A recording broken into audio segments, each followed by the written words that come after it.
Bueno, hola a todos. En este video vamos a tratar uno de los temas más interesantes de la filosofía, más polémicos, más trabajados, y es el asunto de las pruebas de la existencia de Dios. Pero en este caso nos vamos a enfocar en las famosas 5 vías de Santo Tomás de Aquino. Vamos a ver qué puntos fuertes o débiles podemos encontrar en ellas.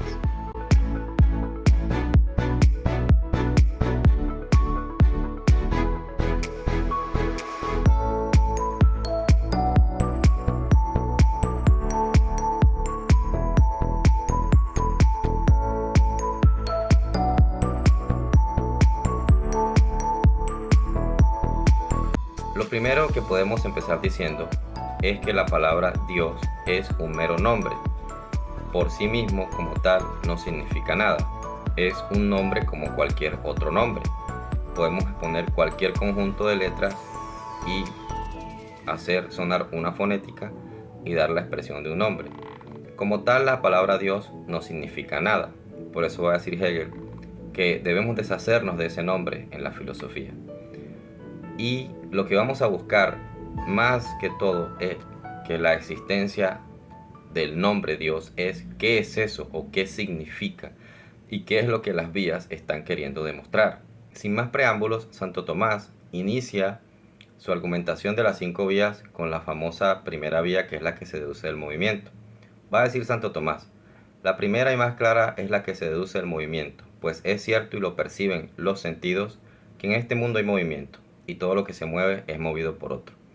Bien, en este video no vamos a tratar la cuestión del mundo extramental e independiente de nosotros, el cual genera bastantes problemas y bastantes discusiones en la filosofía, ya con los racionalistas, los empiristas y toda esta discusión de que si el mundo que perciben mis sentidos es fiable, que si aquel mundo que está ahí, que mis sentidos están recibiendo, es real por sí mismo, es un problema bastante grave en la filosofía.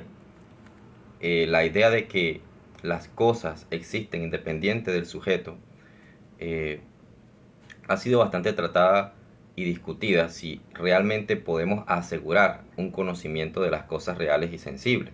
Recordemos que ya Descartes va a hablar de esta idea de que puede haber un genio maligno que me engaña los sentidos y quizá por eso yo no puedo confiar en lo que me dicen los sentidos. Entonces vamos a asumir que Tomás de Aquino da por sentado a su público o a aquel que quiere demostrar la existencia de Dios, que están partiendo de una base en común, de un punto de partida común para ambos, tanto para el escéptico como para el que cree. No vamos a tratar aquí, como dije, los problemas que esto conlleva. Vamos a conceder a Tomás de Aquino la idea de un mundo extramental e independiente de nosotros. El verdadero problema que yo veo en las vías, no vamos a leer toda la vía, aquí la vamos a exponer en la pantalla, es que la vía comienza haciendo una serie de argumentos y nos va a llevar a un punto en donde hay una reducción a lo absurdo. Como podemos ver en esta parte que tengo subrayada, dice: este proceder no se puede llevar indefinidamente. Esta misma expresión se va a encontrar también en la segunda vía, como podemos ver aquí en la parte subrayada. En las causas eficientes no es posible proceder indefinidamente. Y nuevamente vamos a encontrar esta expresión en la tercera vía. Dicen: por otra parte, no es posible que en los seres necesarios se busque la causa de su necesidad llevando este proceder indefinidamente. Esta expresión, este proceder indefinidamente, es lo que se conoce como las paradojas o las problemáticas de los famosos infinitos terminados. Las vías de Tomás de Aquino todas contienen un asunto, y es que generan una serie de argumentos que nos llevan a un punto en el que nos dicen: bueno, tenemos un universo, tenemos una realidad. En esta realidad hay movimiento. El movimiento, como va a decir la primera vía, es el paso de la potencia al acto. Pero no puede haber una infinita cantidad de pasos de la potencia al acto para llegar hasta las cosas que hoy tenemos. ¿Por qué? Porque si habría una infinita cantidad de pasos de la potencia al acto, nunca habríamos llegado hasta hoy, porque sería un infinito terminado. Esta cuestión del infinito terminado es, a mi parecer, uno de los puntos más fuertes de la vía, ¿Por qué? Porque nos está mostrando automáticamente una contradicción.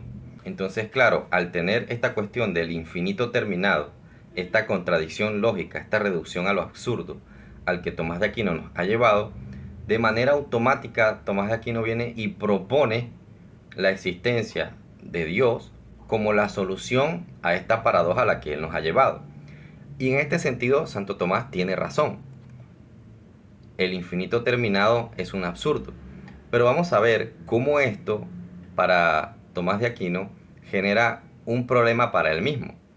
Puesto que si ya hemos dicho que en este mundo, en esta realidad, en este universo que conocemos de cosas materiales, temporales y espaciales, es ilógico, es contradictorio un infinito terminado, tenemos que proponer al menos un ser cuya cualidad sea de infinito y que este ser en sí mismo sea el que haya generado, que haya causado, creado o engendrado, o sea quien sostiene esta realidad finita en la cual no es posible los infinitos terminados. Entonces, hemos salido ya de la realidad para buscar la solución a la paradoja del infinito terminado y hemos propuesto este ser, que vuelvo y repito, aún no sabemos cómo es, hemos propuesto este ser, el cual tiene que ser infinito. ¿Por qué? Porque si no fuera infinito, entonces también hubiese sido parte del mismo sistema que Tomás de Aquino está criticando, donde no pueden existir infinitos terminados, puesto que vemos que en el sistema hay una serie de causas, donde una causa está generando la otra, y no podemos remontarnos a una causa infinita, a una serie causal infinita. Entonces, lo que ocurre aquí es que estos objetos de la experiencia sensible, recordemos, es evidente y lo dicen los sentidos que en este mundo hay movimiento. Estas cosas de la experiencia sensible no pueden sostener en sí mismas un infinito terminado. Por lo tanto, se propone un ser que trasciende esta realidad, el cual no puede ser finito como las cosas materiales, porque si no, seguiríamos dentro del mismo mundo, el cual ya hemos dicho que no permite los infinitos terminados. Entonces, Tomás de Aquino propone un ser trascendente o externo a este mundo sensible, el cual en sí mismo es infinito. Y encontramos en este ser, en Dios, el infinito, quien ha causado o es quien está causando el mundo finito. De manera interesante, aquella paradoja que habíamos dicho que no puede sostenerse porque es una contradicción, ahora aparece como posible. Y hay algo muy importante que hay que tener en cuenta. Y es que el asunto de la serie causal, en el asunto de la serie causal, el problema no es la causa. No hay problema con las causas. Eso no es ningún problema. El problema es el infinito terminado. La paradoja del infinito terminado. Ese es el problema. Porque a veces podemos confundirnos y pensar que el asunto es la causalidad. Recordemos, no es lo mismo causalidad que infinito. Tomás de Aquino aquí mezcla los dos elementos para mostrarnos en la serie causal cómo esto nos lleva a una paradoja. Lo que hace Tomás de Aquino es enfocar o introducir el infinito en el proceso causal y no en el ente que causa, sino en ese pasar en el que A causa B. Tomás de Aquino infiltra o mete la causalidad en ese paso. Como esa cantidad de pasos no se pueden llevar al infinito, no puede haber una regresión al infinito, no va a decir Tomás de Aquino que hay un absurdo. Y efectivamente lo hay. Pero el asunto aquí no es la causalidad, sino el infinito, el que se ha infiltrado en medio de la argumentación o del análisis o de la observación que se está teniendo de la realidad. Tampoco vamos a hablar aquí del asunto de Hume, de que no podemos fiarnos de la causalidad porque el hecho de que nosotros hayamos percibido en nuestro pasado que hay una causalidad, eso no nos asegura o no nos da la certeza de que una cosa A causa B por el hecho de que yo lo haya visto una gran cantidad de veces. Eso nos da al menos una probabilidad. El hecho de que yo tome una piedra y la suelte y se caiga y yo haga ese proceso 1000 veces, eso no indica que necesariamente la piedra cada vez que yo la suelto se va a caer. Lo que me indica es una probabilidad, una idea de inducción, que es como trabaja la ciencia, por inducción. Entonces no vamos a tratar aquí todo este problema de la causalidad, ni tampoco vamos a tratar este asunto de las causas eficientes, de la causa per se, de si es una causa en el pasado. Vamos a tomar el concepto práctico de causalidad para no complicar mucho el asunto, porque en mi opinión el problema no es el asunto de la causalidad, el problema es el infinito, cómo se infiltra o se combina el infinito con la causalidad. Entonces recordemos, la argumentación consiste en que no se puede establecer un infinito terminado porque es una contradicción. Es la fuerza que tiene la vía, o gran parte de la fuerza que tiene la vía, llevarnos al absurdo de un infinito terminado. Lo descartamos por completo. Pero, de manera paradójica, aquel ser que hemos establecido como trascendente, como un ser que está más allá de esta realidad, tiene en sí mismo la cualidad de ser infinito y ha generado, ha causado o está causando el finito, el mundo, la realidad sensible que es un finito. Tenemos entonces lo infinito, la causalidad y lo finito. Tenemos un infinito y un terminado. Pero habíamos dicho ya que no se pueden los infinitos terminados. ¿Qué es lo que podemos darnos cuenta de aquí? Que Tomás de Aquino lo que hace es trasladar el problema de este universo donde no pueden haber infinitos terminados a un ser en el cual sí se puede dar al menos un infinito terminado. Lo cual ya nos lleva a una contradicción. Porque o bien los infinitos terminados son imposibles en todas las circunstancias, o son imposibles solamente en este mundo sensible. Por lo tanto, tenemos que decir que la cuestión del infinito terminado no es una cuestión absoluta. No es que es imposible un infinito terminado. Ya vemos que sí es posible, solo que tenemos que proponer un ser más allá de esta realidad. Un ser que trasciende esta realidad, el cual en sí mismo es infinito y genera o causa o causó o sostiene a un terminado, un infinito terminado. Y recordemos, las vías buscan demostrar de manera argumentativa, de manera racional, de manera lógica la existencia de Dios. Entonces, en mi opinión, proponer un caso especial donde sí se pueden los infinitos terminados, la contradicción, sí se puede, y otro caso donde no, ya sería proponer una petición de principio. ¿Por qué? Porque en todo caso tendría que demostrar cómo son posibles los infinitos terminados. Pero si yo demuestro que los infinitos terminados son posibles de alguna manera, entonces puedo buscar esa posibilidad lógica y aplicarla al mismo mundo donde dije que no habían infinitos terminados. Por lo tanto, yo creo que este es uno de los grandes problemas de la vía de Tomás de Aquino, que traslada el problema y las paradojas de los infinitos de esta realidad a otro lugar. Ahora la pregunta es cómo lo resuelves en este lugar, porque precisamente la argumentación lógica busca hacer un razonamiento lógico, no un razonamiento donde se postulen ciertas cosas que favorezcan nuestro argumento. Pero esto del infinito terminado no es el único problema que tienen las vías. Ahora vamos a hablar del segundo problema que se compenetra con este primer problema del infinito terminado. Y es que una vez que se ha establecido que, de manera, pienso yo, ilegítima, una vez que se ha establecido que puede haber un caso especial, o sea, Dios, donde hay un infinito terminado, donde hay una relación de infinito terminado entre Dios y el universo o esta realidad sensible, ahí es donde entra el gran problema de qué es esto. Y aquí me gustaría apelar a un asunto, a la gran expresión de Spinoza, que en una de sus cartas Hegel comenta, y es la expresión de omnis determinatio negatio es. Toda determinación es negación. ¿Qué quiere decir con esto Spinoza? Cuando nosotros hemos tratado de trascender la realidad, de buscar un ser que sea la explicación de esta realidad y que este ser sea el que ha causado, ha generado, ha creado o es el que sostiene esta realidad finita, de manera automática tenemos que preguntarnos cómo es eso. Recordemos lo que habíamos dicho al comienzo. La palabra Dios por sí misma es un mero nombre, no significa nada. Por lo tanto, tenemos que buscar qué es ese ser que es el que está supuestamente sosteniendo esta realidad. Este ser que trasciende la realidad y que desde, digamos, desde ese lugar trascendente la sostiene.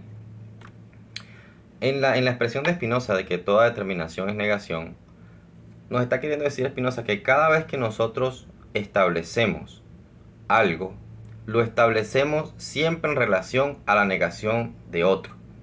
Y esto lo podemos encontrar en las vías de Santo Tomás. En las vías de Santo Tomás encontramos cómo la primera vía conoce o muestra a Dios como el primer motor inmóvil.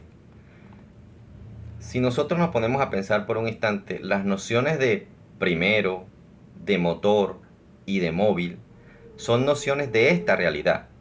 En esta realidad existen las cosas y también existe el antagonismo de las cosas. Por ejemplo, existe la derecha y lo contrario a la derecha, que es la izquierda. Existe lo arriba y lo contrario de lo arriba, que es lo abajo. Existe lo externo y lo contrario a lo externo, que es lo interno. Entonces nosotros encontramos en la realidad una serie de ejemplos que nos muestra que las cosas o que hay cosas que existen con su contrario. Existe la cosa y su contrario, que es como la negación de la cosa. Entonces, en las vías de Santo Tomás ocurre un problema grave, y es que este ser, llamado Dios, se presenta como una negación de esta realidad. Se extrae de la realidad que hemos dicho que no puede contener infinitos terminados, pero se extrae de la realidad las categorías, cualidades o notas esenciales que requiero para establecer este Dios. Por ejemplo, en la primera vía se concluye que Dios viene siendo un primer motor inmóvil, pero las nociones de primero, de motor y de inmóvil ya existen en la realidad. Simplemente que se está tomando la realidad, haciendo una negación de esta para salir de ella.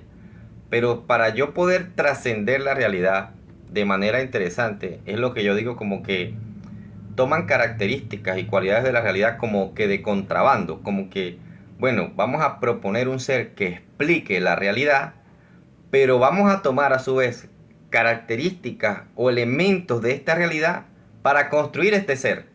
Entonces, si yo me pongo a pensar por un instante, la noción de primero, la noción de motor y la noción de móvil es algo que existe en la realidad. Si yo voy a proponer este ser con estas cualidades o características, simplemente estoy tomando de la realidad que ya tengo, pretendiendo salir y plasmando cosas de la realidad en él. Y esto es algo que Tomás de Aquino ya dice previamente, como que prevé que en realidad las vías hablan de Dios como de una manera análoga, no de manera literal. Dice Tomás de Aquino en poco antes de la vía, en la cuestión 2, dice también, por efectos no proporcionales a la causa no se puede tener un conocimiento exacto de la causa. Sin embargo, por cualquier efecto puede ser demostrado claramente que la causa existe, como se dijo. Así, por efectos divinos, puede ser demostrada la existencia de Dios, aun cuando por los efectos no podamos llegar a tener un conocimiento exacto de cómo Él es en sí mismo. Entonces, ya sabemos que estas nociones de primer motor inmóvil, de causa incausada, de ser subsistente, de acto puro de ser, o de aquel ser inteligente que imprime la finalidad a los entes, no son nombres literales. Dios no es literalmente un primer motor inmóvil. Dios no es literalmente una causa incausada.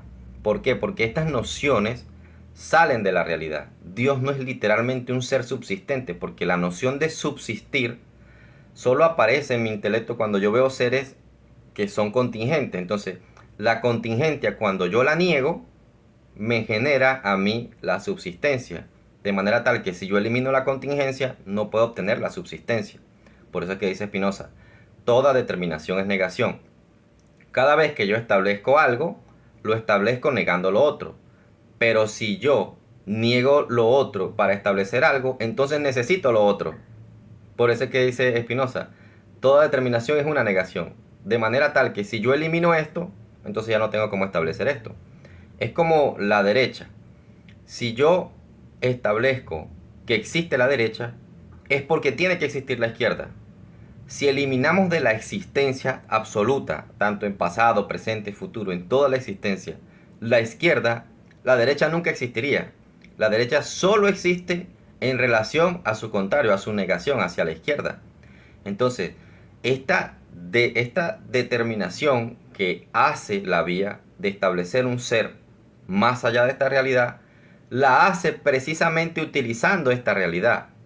Pero si ya utilizas esta realidad para establecer otra realidad, entonces resulta y pasa que esa otra realidad depende de esta realidad. Es el ejemplo que yo muchas veces digo.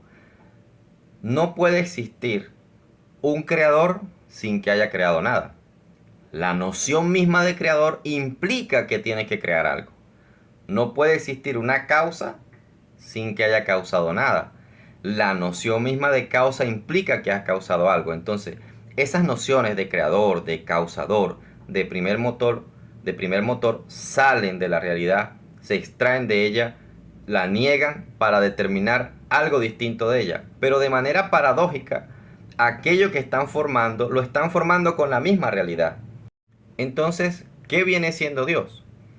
Y es aquí donde entra, a mi parecer, la vía más complicada, que es la cuarta vía, que es la que habla de la participación metafísica, donde habla de cómo en las cosas se presentan como ciertos grados de perfección, como la verdad, la bondad, y sobre todo la cuestión del ser.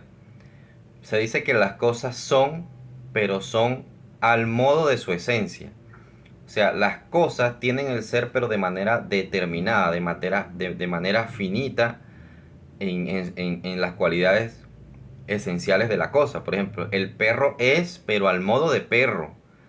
Tiene su esencia como perro y el ser solo se encuentra como participado, como en forma delimitada.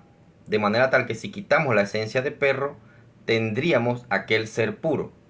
Por eso es que uno de los nombres que más se utiliza en la escolástica o en el tomismo sobre Dios es que es el puro ser o el acto puro de ser. Que por cierto, ya hicimos un video donde hablamos de estas cuestiones de ser en acto y ser en potencia. Es muy importante que lo vean para entender la problemática que también se presenta aquí, donde dijimos que un ser puramente potencial es imposible. Y un ser puramente actual es igualmente imposible, puesto que estas nociones de ser en acto y ser en potencia aparecen como una respuesta al problema que había propuesto Parménides de un ser puro y existente por sí mismo donde no se permite absolutamente nada. En este ser parmenidio no es posible el cambio, no es posible la multiplicidad, no es posible la diferencia, no es posible el movimiento. Es un ser que es tan absoluto que no tiene ningún tipo de descripción ni de cualidad, porque si tiene descripción y cualidades, ya estaría fragmentado, ya habrían más de uno, ya habrían determinaciones y cualidades en él. La noción de ser en acto busca solucionar el problema de Parménides. Por eso es muy importante que vean ese video. No es posible un ser puramente actual, porque la pura actualidad está implicando que existe una potencialidad, que ya está existiendo una potencialidad de alguna forma. Por eso es que muchas veces en la escolástica o en el tomismo se habla de la simplicidad divina, porque este ser tiene que ser tan simple que no puede permitir una mezcla de acto y potencia. Porque si permitimos una mezcla de acto y potencia, estaremos nuevamente ingresando al mundo de las cosas finitas y contingentes, donde hemos dicho que hay ciertas contradicciones, ya con los infinitos terminados y otros elementos. Entonces, este ser puramente actual va a tener el problema de que en el momento en que yo lo quiero describir, en el que yo le quiero dar una cualidad, en el que yo le quiero dar un tipo de estructura para dirigirme a él, ya estoy utilizando esa estructura de la misma realidad. Si yo le quiero decir que es el creador, le, le tengo que llamar creador en referencia a su creación. Si yo le quiero decir que es causador, le tengo que llamar causa o causador en referencia a lo que ha causado. Por lo tanto, nos vemos aquí en un problema en el que este ser solo aparece como una noción como vacía, como que es algo, pero que no puedo decir nada de él. Por eso es que Hegel en la ciencia de la lógica va a hablar del ser y la nada, como meros anacolutos, meras expresiones que no quieren decir nada por sí mismas. Entonces, de ahí que se dice en el tomismo que este ser, pura actualidad. Y la pregunta es, ¿cómo es eso?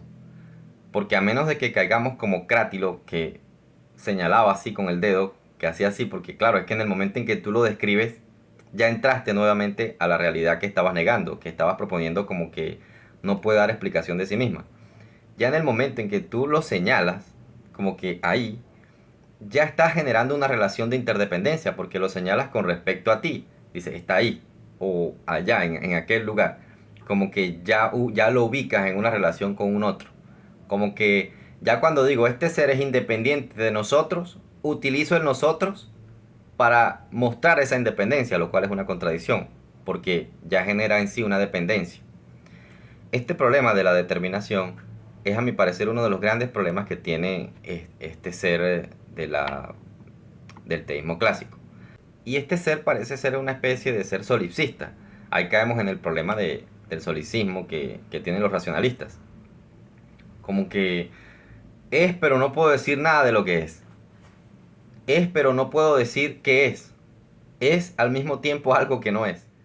Lo que yo noto es que se busca utilizar aquella noción del ser de las cosas para establecer este ser.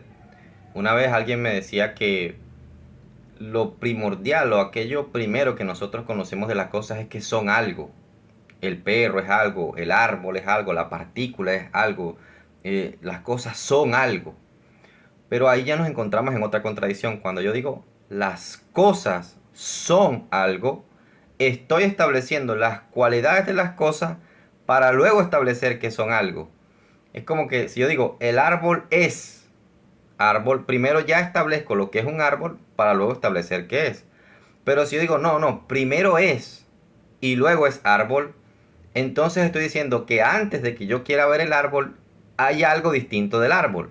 Y precisamente esta es una de las tesis esenciales de Hegel, el ataque directo a esta sustancia. A mi parecer, las nociones de arjé, sustancia, el dios del teísmo clásico y el noúmeno kantiano, todas tienen el mismo problema, que postulan siempre algo más allá del fenómeno de la experiencia sensible.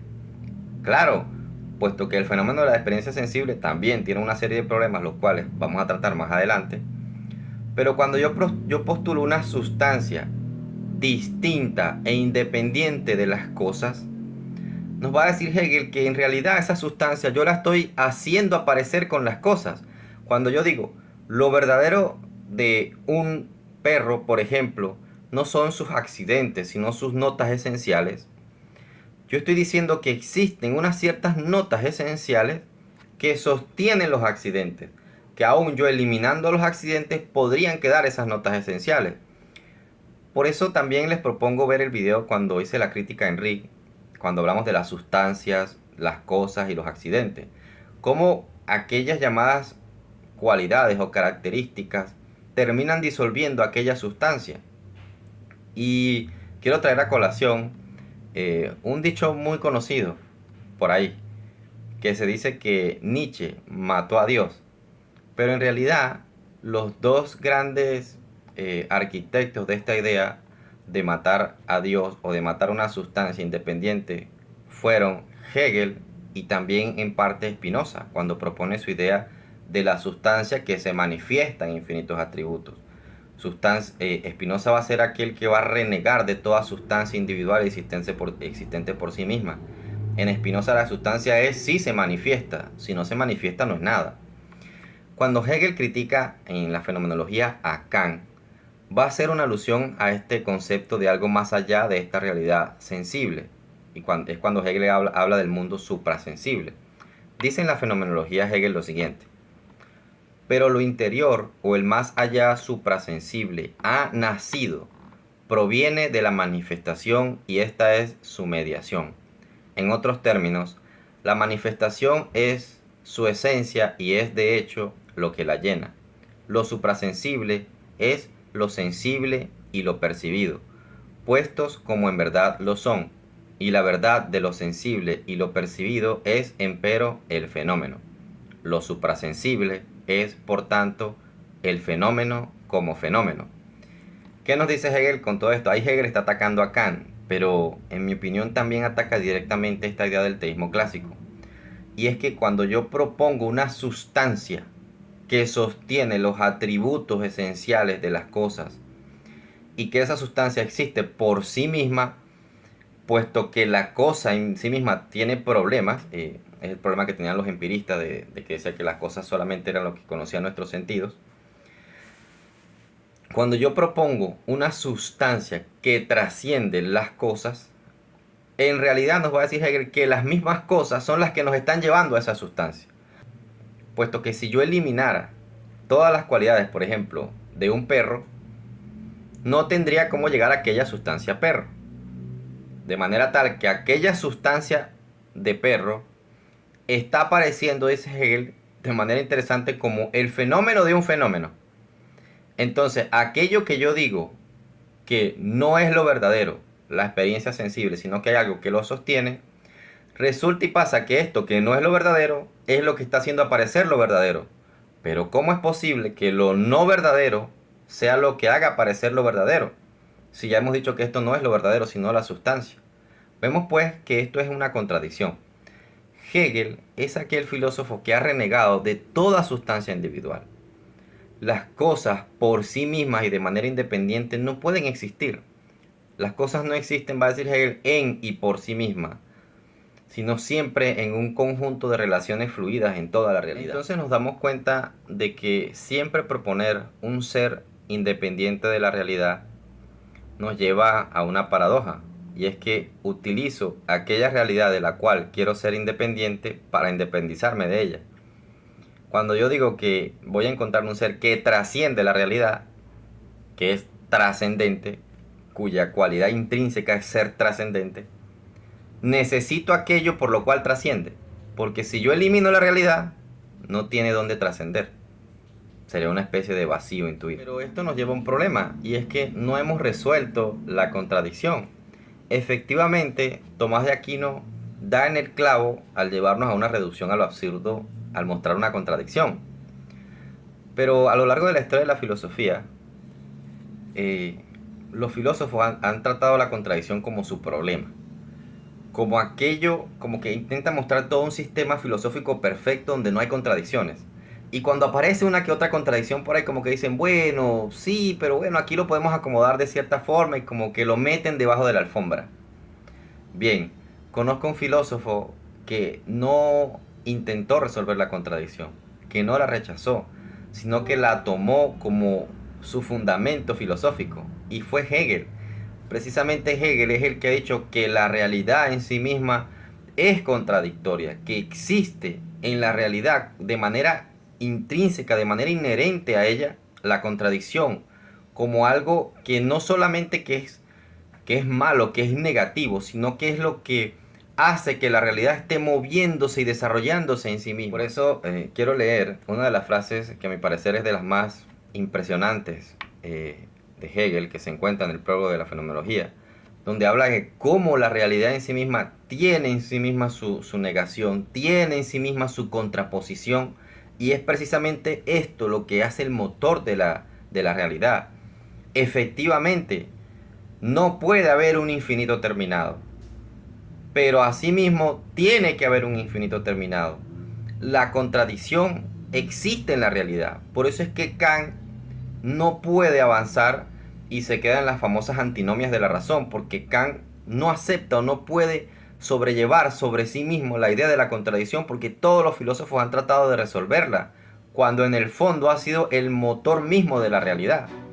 Y ante esto nos va a decir Hegel en la fenomenología lo siguiente: la sustancia viva es además el ser que es en verdad sujeto, o lo que en tanto vale que es en verdad real. pero solo en cuanto es el movimiento del ponerse a sí misma o la mediación de su devenir otro consigo misma. Es en cuanto sujeto la pura y simple negatividad. Y es cabalmente por ello el desdoblamiento de lo simple o la duplicación que contrapone. Ahí nos está mostrando Hegel cómo la realidad se contrapone hacia sí misma. Dice, y es cabalmente por ello el desdoblamiento de lo simple o la duplicación que contrapone, que es de nuevo la negación de esta indiferente diversidad, de su contraposición. Ahí vemos, se niega, se afirma y se vuelve a negar. Lo verdadero es solamente esta igualdad que se restaura o la reflexión en el ser otro en sí mismo, y no una unidad originaria en cuanto tal. Es el devenir de sí mismo, el círculo que presupone y tiene por comienzo su término como su fin y que solo es real por medio de su desarrollo y de su fin. Así nos damos cuenta que aquello que Tomás de Aquino pretendía resolver, donde había una realidad contingente que requería una realidad subsistente, donde había una realidad que impedía un infinito terminado, una contradicción, termina siendo solamente un problema que se traslada a otro lugar, un problema que se mantiene pero en otra parte, donde cualquier antagonista de las vías puede decir, si ya tú asumes que es posible un infinito terminado en este ser, ¿por qué no asumir también un infinito terminado en esta realidad? ¿Por qué no asumir ya la contradicción en esta realidad? Y esto nos va a servir como base para nuestro próximo video cuando hablemos del Dios de Hegel. Eso es todo por hoy y nos vemos en la próxima.